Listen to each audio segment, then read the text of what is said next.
Hello बच्चों, कल हमने बीए सेकेंड ईयर में ब्रिटिश में मंत्रिमंडल के शक्तिशाली होने के कारण या ब्रिटिश में मंत्रिमंडल के महत्व बढ़ने के कारण में 6 पॉइंट पढ़े थे। आज हम आगे के पॉइंट पढ़ेंगे। 7वां पॉइंट है संसद की कार्रवाई के नियम, यानी संसद की क्या कार्रवाई कर सकता है और क्या नियम बनाए गए हैं कि मंत्रिमंडल शक्तिशाली बन गया है। 7वां पॉइंट में शुरू करते हैं। संसद की कार्रवाई के नियमों ने भी मंत्रिमंडल की शक्ति बढ़ाने में योग दिया है। मंत्रिमंडल की सिफारिश पर ही सम्राट संसद का अधिवेशन बुलाते हैं और संसदीय अधिवेशन का समय घटाने बढ़ाने का निर्णय मंत्रिमंडल ही करता है। यानी कि संसद में जो कार्रवाई होती है, नियम बनते हैं, वो उसमें मंत्रिमंडल की शक्ति बढ़ाने में योग दिया जाता है, क्योंकि मंत्रिमंडल की सिफारिश से ही सम्राट संसद का अधिवेशन बुलाते हैं। यानी मंत्रिमंडल आदेश देगा तभी, या मंत्रिमंडल किसको, राजा को कहेंगे तभी अधिवेशन बुला सकते हैं। और संसदीय अधिवेशन का समय घटाने बढ़ाने का निर्णय मंत्रिमंडल ही करता है, क्योंकि जब बैठक बुलाते हैं सम्राट, तो उसमें मंत्रिमंडल जो संसद में समय कितना बढ़ाना है या कितना घटाना है, वो सब मंत्रिमंडल ही करता है। मंत्रिमंडल ही इस बात का निर्णय करता है कि संसद के विचार ये तो कौन से विषय रखे जाए, ये भी निर्णय मंत्रिमंडल करता है। तब तो उनकी शक्ति बढ़ेगी। और उन पर कितना समय दिया जाए। इसके अतिरिक्त संसद का अधिकांश समय मंत्रियों द्वारा प्रस्तावित विधेयकों पर ही चला जाता है और निजी सदस्यों के विधेयकों पर विचार के लिए बहुत ही कम समय शेष रहता है। संसदीय कार्रवाई के नियम के कारण कानून निर्माण का कार्य मंत्रिमंडल की इच्छा अनुसार ही होता है। कुल मिलाकर यानी कि कानून बनाए या उसका कानून को संशोधित करे, कुछ भी करे, नया कानून बनाए, तो उसमें मंत्रिमंडल की सलाह लेनी पड़ती है और मंत्रिमंडल जो कहे वही विधेयक बनता है। और विधेयक बनने से पहले विचार विमर्श यानी कौन करेगा, मंत्रिमंडल द्वारा विचार किया जाता है कि ये कानून बन रहा है वो सही है या नहीं है। और यहाँ तक कि कानून निर्माण का कार्य भी मंत्रिमंडल के इच्छा अनुसार ही होता है। यानी संसद को ये परामर्श लेना पड़ता है कि ये कानून बने या नहीं बने। तो ये बने तभी हाँ कहेंगे मंत्रिमंडल, तभी ये कानून बन पाएगा। इसलिए ब्रिटेन में या ब्रिटिश में मंत्रिमंडल के शक्तिशाली होने के कारण में। 8वां पॉइंट है राष्ट्रीय आपात। देश में जब आपात की स्थिति आती है तो उसमें क्या डिसीजन लिया जाता है, इसमें पढ़ेंगे। 20वीं सदी में इंग्लैंड में बार बार आने वाली राष्ट्रीय आपातों ने भी मंत्रिमंडल की शक्ति बढ़ाने में बहुत योग दिया है। प्रथम और द्वितीय विश्व युद्ध कब हुआ था? पहला युद्ध 1914 से 1918 तक और दूसरा विश्व युद्ध 1939 से 1945 तक। यानी द्वितीय विश्व युद्ध तथा 1930 के आर्थिक संकट, यानी ब्रिटिश में 1930 में भयंकर आर्थिक संकट आया था, का सामना करने के लिए संसद के द्वारा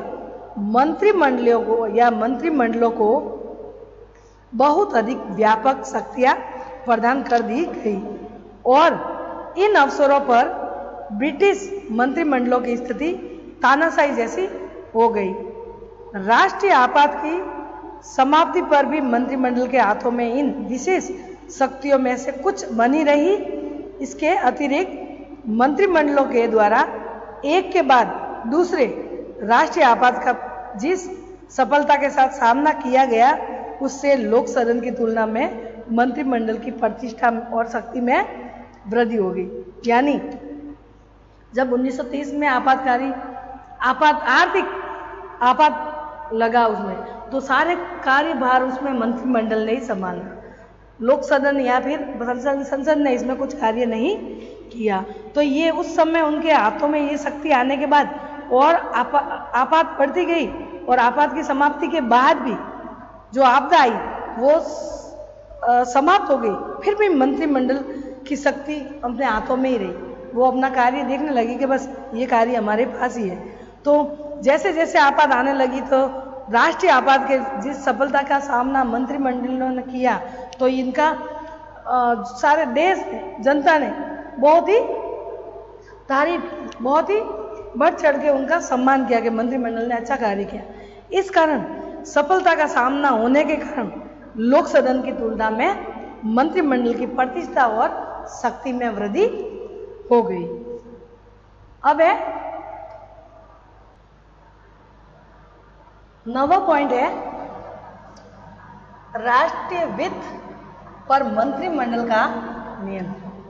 वित्त यानी आर्थिक, तो राष्ट्रीय वित्त पर किस तरीके से मंत्रिमंडल का नियंत्रण रहा, इस कारण उनकी शक्ति बढ़ गई। तो इसमें पढ़ेंगे समस्त प्रशासनिक व्यवस्था के संचालन में वित्तीय शक्ति बहुत अधिक महत्व रखती है, और वर्तमान समय में राष्ट्रीय वित्त व राष्ट्रीय वित्त पर मंत्रिमंडलों के नियंत्रण ने मंत्रिमंडल के प्रभाव को बढ़ाने में बहुत योग दिया है। राष्ट्रीय आय व्यय के स्रोतों का निश्चित मंत्रीगण ही करते हैं, और लोक सदन के साधारण सदस्यों का राष्ट्रीय धन पर बहुत कम अधिकार रहता है, क्योंकि साधारण सदस्य मंत्री परिषद होते हैं वो, और मंत्रिमंडल जिसके पास विभाग है, प्रधानमंत्री भी उसमें शामिल है, जिसके पास विभाग है वो है मंत्रिमंडल। तो साधारण मंत्रियों की तुलना में उनका जो है लोक सदन के साधारण मंत्रियों का राष्ट्रीय धन पर बहुत कम अधिकार रहता है। तो राष्ट्रीय वित्त पर नियंत्रण से मंत्रिमंडल के हाथों में पर्याप्त शक्ति आ गई। यानी जो खर्च आए, जो देश में आए, जो भी कर टैक्स वगैरह जितनी आय और खर्च व्यय, आय और व्यय जो आता है कितना और खर्च होता है, उनका सारा लेखा जोखा मंत्रिमंडल ही करते हैं। वित्त मंत्री तभी तो बजट बनाता है। तो ये सब कार्य साधारण मंत्री को ये काम नहीं दिया जाता है। तो ये प्रशासन को सौंपना भी ये मंत्रिमंडल ही करते हैं, क्योंकि नीतियां का निर्माण करती है संसद, और उनको लागू कानून को जो नीतियां हैं वो लागू करती है कार्यपालिका, जिसमें मंत्रिमंडल, प्रधानमंत्री और मंत्रिमंडल होते हैं, और जो नीतियां बनाई जाती है वो प्रशासन को भी वही देती है। कौन देता? कार्यपालिका, मंत्रिमंडल। तो वो सब कार्य एक दूसरे को देना, उनका पावर बढ़ जाता है। यहाँ तक कि राष्ट्रीय धन, पूरे देश का धन, आय और व्यय कितना आया कितना खर्च, उस पर भी नियंत्रण मंत्रिमंडल का होने के कारण मंत्रिमंडल की शक्ति बढ़ गई या और भी शक्तिशाली हो गया है। लास्ट 10वां है मंत्रिमंडल के पास लोक सदन के विघटन की शक्ति, यानी लोकसभा को कभी भी भंग कर सकता है। कौन कर सकता है बच्चों? मंत्रिमंडल।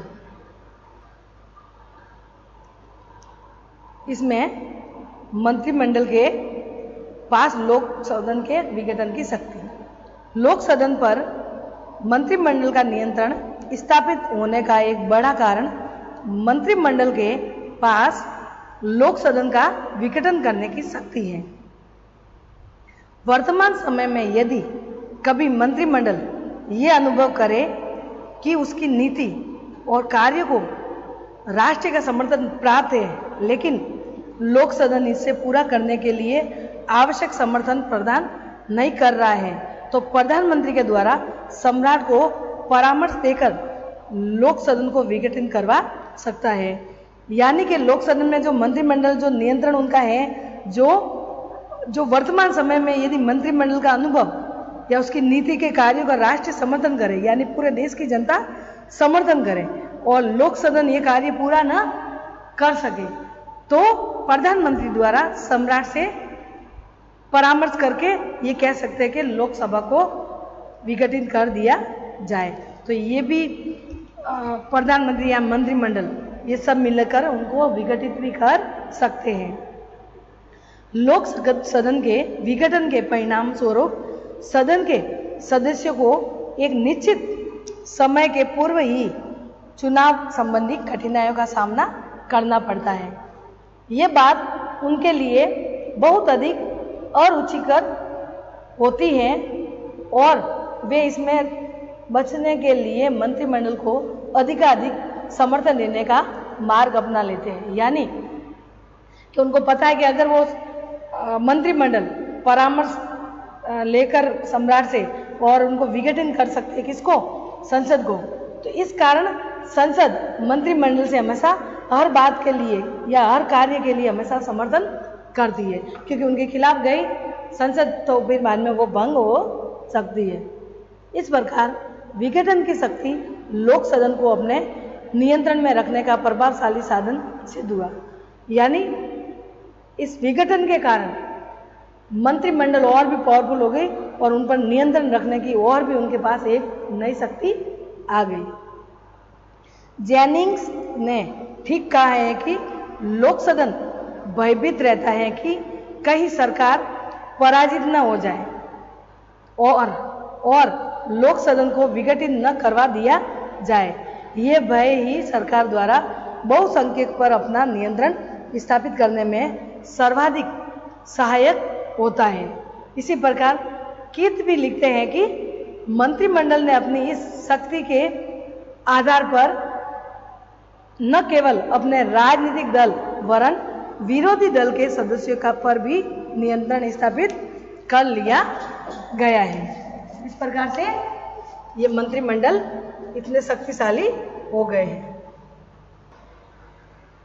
तो बच्चों, ये सब शक्ति देखते हुए प्रश्न ये उठ रहा है कि क्या, इसमें प्रश्न उठेगा कि क्या मंत्रिमंडल अधिनायक है? क्यों नहीं है, इसमें पढ़ेंगे। तो क्या मंत्रिमंडल अधिनायक है, यानी इतनी शक्ति मिलने पर क्या वो अधिनायक बन सकता है कि क्या हो सकता है, इसमें हम पढ़ेंगे। तो मंत्रिमंडल की निरंतर बढ़ती हुई इस शक्तियों को देखकर कुछ लेखकों ने ये विचार व्यक्त किया है कि ब्रिटेन के संसदीय प्रजातंत्र में मंत्रिमंडल की स्थिति आज एक अधिनायक जैसी हो गई। रैमजे मौर्य ने अपनी पुस्तक में लिखा, हाउ इंग्लैंड इज गवर्नमेंट। क्या मंत्रिमंडल अधिनायक बन सकता है? इसमें विशेष रूप से इस बात का विचार व्यक्त किया है कि वे लिखते हैं कि इस संस्था के पास ऐसे अधिकार हैं, इसे सर्वशक्तिशाली कहा जा सकता है, चाहे वह अपने अधिकारों का प्रयोग करने में कितनी भी असमर्थ क्यों न हो। जहां उसके पास बहुमत का समर्थन होता है वहां उसकी स्थिति एक तानाशाही जैसी हो जाती है। ये तानाशाही 2 पीढ़ी पहले की तानाशाही से कहीं अधिक निरंकुश है। कुछ सीमा तक कीथ भी और हैरिसन भी और कॉटन के द्वारा भी इस मत का समर्थन करते हुए कहा गया है कि ब्रिटिश में कैबिनेट की तानाशाही स्थापित हो जाती है। यानी इतनी शक्ति देखते हुए सब विचारकों ने ये बात कही गई है कि मंत्री तानाशाही बन सकता है। क्या तभी तो क्या मंत्रिमंडल अधिनायक है या तानाशाही है? तो इन्होंने Ramsay Muir, Keith, Harrison, Cotton, इन सब ने समर्थन किया कि हाँ ये अधिनायक बन सकता है। लेकिन कई विचारकों ने मना किया कि मंत्रिमंडल अधिनायक नहीं बन सकता। क्यों नहीं बन सकता, उसमें हम पढ़ेंगे। तो मंत्रिमंडल तानाशाह या अधिनायक नहीं है, ये और भी विचारकों ने ये बात कही है। तो अधिनायक क्यों नहीं है उसमें थोड़ा सा पढ़ ले। आधुनिक परिस्थिति में निसंदेह मंत्रिमंडल की शक्तियों में अपूर्व विस्तार हुआ है। यानी जब शुरू में था तो इसमें 32 में जब था कानून सुधार नहीं हुआ था तब इतनी शक्तिशाली मंत्रिमंडल नहीं था, लेकिन जैसे जैसे समय आया ये सुधार कानून स्थापित हुआ और कार्यभार उनके बढ़ने लगे संसद के, तो वैसे वैसे उनकी शक्ति और भी बढ़ने लग गई। लेकिन शक्तियाँ का विस्तार होने से ऐसा नहीं कि वो पूरी तरीके से अधिनायक या तानाशाह बन गया, उसको नियंत्रण करने के लिए और भी हैं। तो उसमें हम मंत्रिमंडल अधिनायक नहीं हैं। तो अपूर्व विस्तार हुआ, यानी शक्तियों का बहुत ही विस्तार हुआ। और प्रशासन, विधि तथा वित्त, इन तीनों ही क्षेत्रों में मंत्रिमंडल का नियंत्रण स्थापित हो गया, किंतु इसे मंत्रिमंडल का अधिनायकत्व नहीं कहा जा सकता। मंत्रिमंडल की शक्ति पर कुछ प्रभावी प्रतिबंध हैं और मंत्रिमंडल इस बात के लिए बाध्य होता है कि वह इन सीमाओं को दृष्टि में रखते हुए कार्य करे। तो मंत्रिमंडल पर यह प्रतिबंध निम्न रूप से देखा जा सकता है, यानी तानाशाही या अधिनायक नहीं बनने के कारण में पहला पॉइंट बताया है, विरोधी दल का अस्तित्व। क्योंकि विपक्ष का अस्तित्व होता है, वहां पे मंत्रिमंडल तानाशाही नहीं बन सकता। तो इसमें पढ़ेंगे, मंत्रिमंडल की शक्ति पर सर्वाधिक प्रभावशाली प्रतिबंध विरोधी दल का अस्तित्व है। यदि मंत्रिमंडल कभी भी मनमानी करने का प्रयत्न करता है तो वह तुरंत ही विरोधी दल की आलोचना का विषय बन जाता है। और विरोधी दल आलोचना करते क्या होता है, उनको काम अच्छा करना पड़ता है मंत्रिमंडल का। क्यों? क्योंकि विरोधी दल ने आलोचना की तो आगे चुनाव होंगे तो विरोधी दल जीत जाएगा और वो फिर बाद में हार जाएगा और वो विपक्ष की भूमिका निभा पाएगा। इसलिए उनके डर के कारण वो तानाशाह नहीं बन सकता। और विरोधी दल मंत्रिमंडल के पतन के लिए सक्रिय उठता है, यानी पहले उनका पतन, यानी जल्दी से उनकी शासन व्यवस्था खत्म हो जाए और नए वापस चुनाव हो और वापस वो जीत जाए। ब्रिटेन में मंत्रिमंडल जितना अधिक शक्तिशाली है, विरोधी दल भी उतना ही अधिक शक्तिशाली हैं और विरोधी दल के कारण मंत्रिमंडल कभी भी अधिनायक नहीं बन सकता।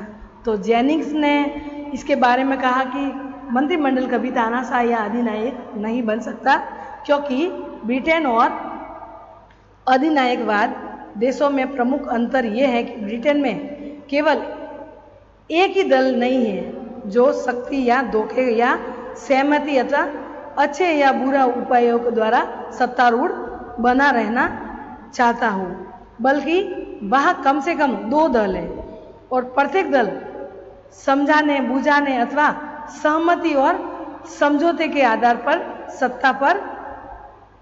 सत्ता प्राप्त करना चाहता है। तो इसके कारण विरोधी दल की भूमिका के कारण कभी भी मंत्रिमंडल अधिनायक नहीं बन सकता।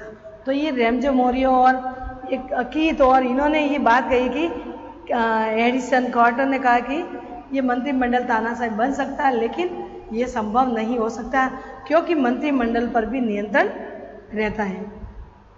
दूसरा पॉइंट इसमें है, मंत्रिमंडल अधिनायक नहीं, दबाव समूह की भूमिका। दबाव समूह किसे कहते हैं बच्चों? जो राजनीति में तो भाग नहीं लेता, लेकिन अपने मांगों को मनवाने के लिए सरकार पर दबाव बना के रखता है, वो है दबाव समूह।